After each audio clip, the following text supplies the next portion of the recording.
So now we're talking about some core foundational learning topics, which is in your CODA document. Well, actually, this is in your class journal. Well, that's fine. Let's just leave it in your class journal because it's kind of like lecture notes, but you can bring it into your assignment and project as well.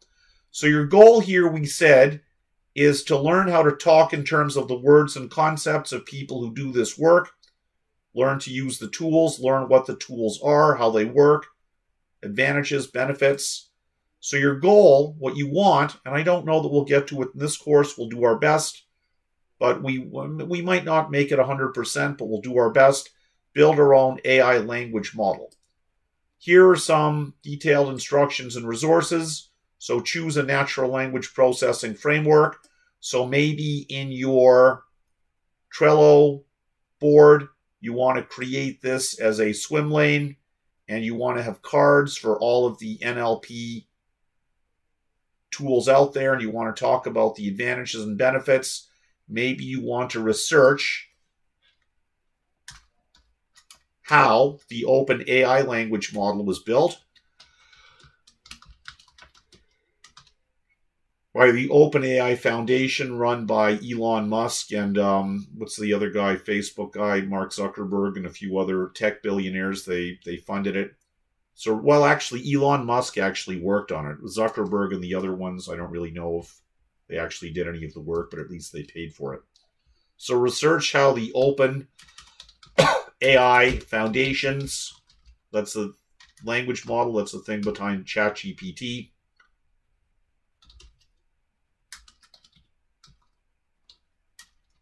Generative language model was built. What tools did they use?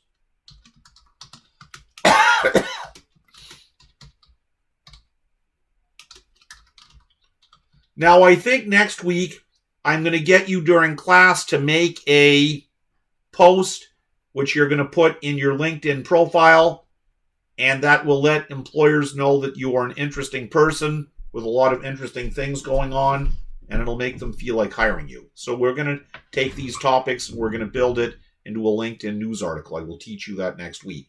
What tools did they use? Each framework has its own strengths and weaknesses, so you have to be familiar with how they work.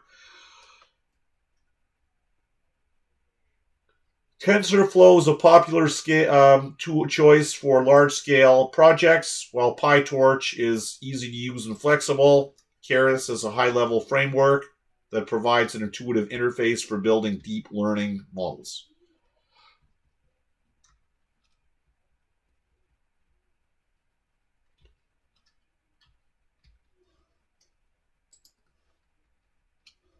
Collect and process data. So unlike when we're developing traditional desktop applications using, for example, Unified Process to build a web application, do you think about data? No. You think about algorithms. You think about processes. But here in AI, machine learning land, where we're going to get our data is very important. In fact, we mentioned last week that ChatGPT's language model was built. They let it harvest, I think, about 6 years of internet chat boards and all sorts of things on the internet. And in fact, one of the things, I'll kick this article out for you to look at later. I'll put it on your Google Doc, which is where I'm sharing some resources. They're saying that one of the big problems, because we're at ChatGPT 3.5 now, and the 4 is going to be released next month. They're saying the big problem with going to ChatGPT version 5 is they're not sure if they can get enough high-quality data. They're sort of running out of data. And you know one of the reasons why they're giving you access to ChatGPT for free? You know why? Because they're using you to train it. Your queries are training the chat model. Your queries are providing input to train it. So if I go to ChatGPT and say, explain Java programming the way that a Shakespearean, somebody in Victorian England 500 years ago might talk, that is giving it some ideas that it can use for its training model. So where do we get our data? That's a big question. It's becoming a bigger problem as they're apparently exhausting everything on the internet. They're not really sure where else to go now. This could be anything from news articles to social media posts. Yeah, social media, right? LinkedIn, Facebook, all that are being harvested. Some of them have open APIs. Some of them have private connections with the vendor. You know your Gmail, for example. You think your Gmail is confidential?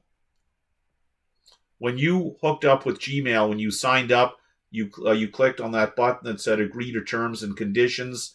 If you actually read it, it said Google retains exclusive rights to sell, reuse, repurpose, study, research, give away, publish, or do absolutely anything else they want with your emails. It's not private. Why do you think they're giving you why do you think they're giving you Google Gmail and search and maps and all that stuff for free? If you're not the paying customer, you are the product which is being sold. Right, so once you have your data, you need to pre-process it by removing unnecessary characters, converting text to lowercase, tokenizing the text into words and subwords. Several tools available, such as Natural Language Toolkit, Spacey, and Gensim. So now step 3 is train the language model. Once you have pre-processed your data, the next step is to train the language model. Once you have pre-processed, this involves defining the architecture of the model, setting parameters, running the training process. So it would be a very good job in your assignment. So we're going to say assignment point here.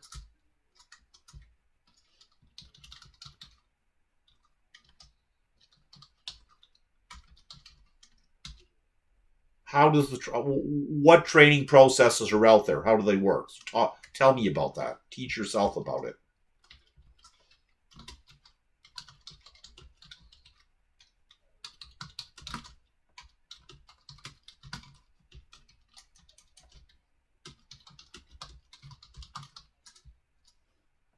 There are several types of language models. What are they? Give me details, right? Everything you see here, turn it into a question.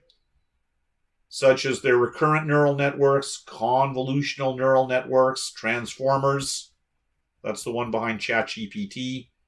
Pre-trained transformer generative language model.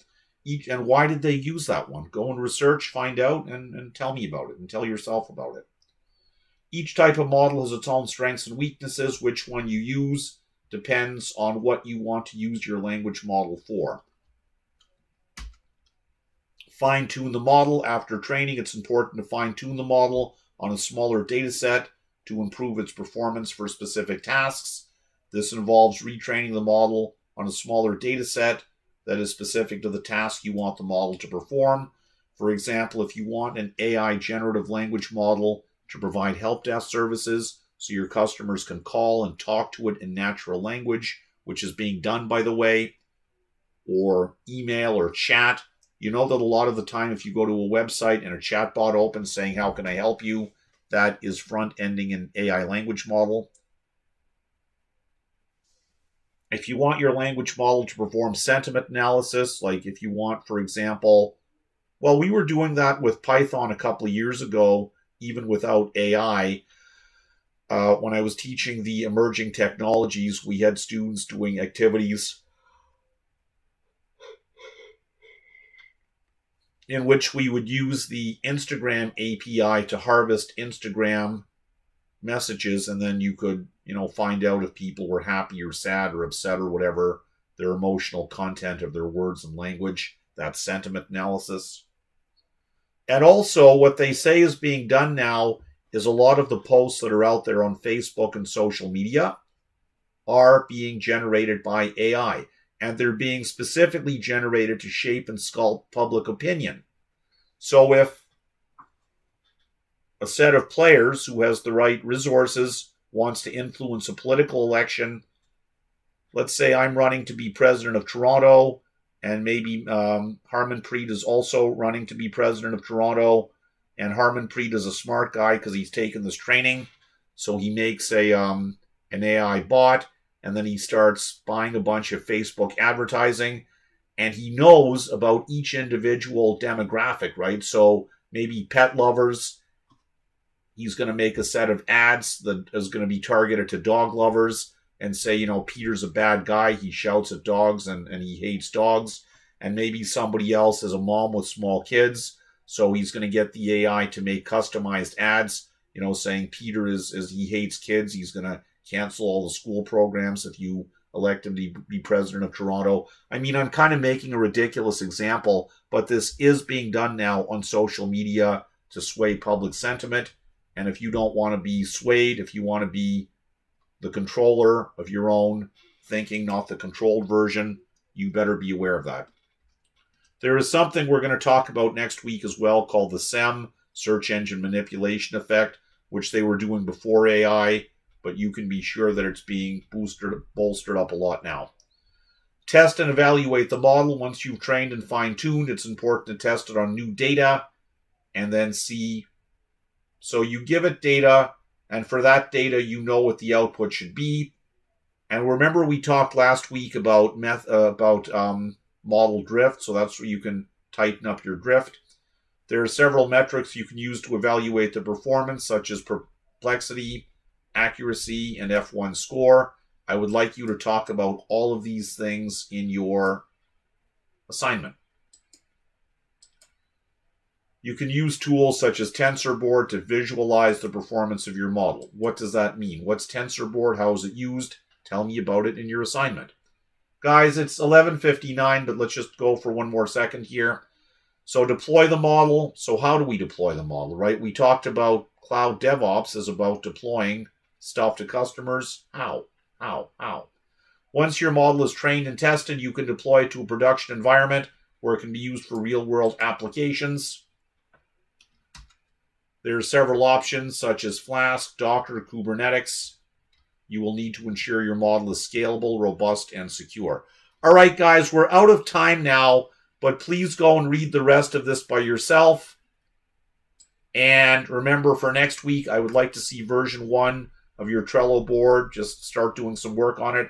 And it's 12 o'clock. We really must end class now, even though I could keep going on this topic for hours. But I'm going to kick this video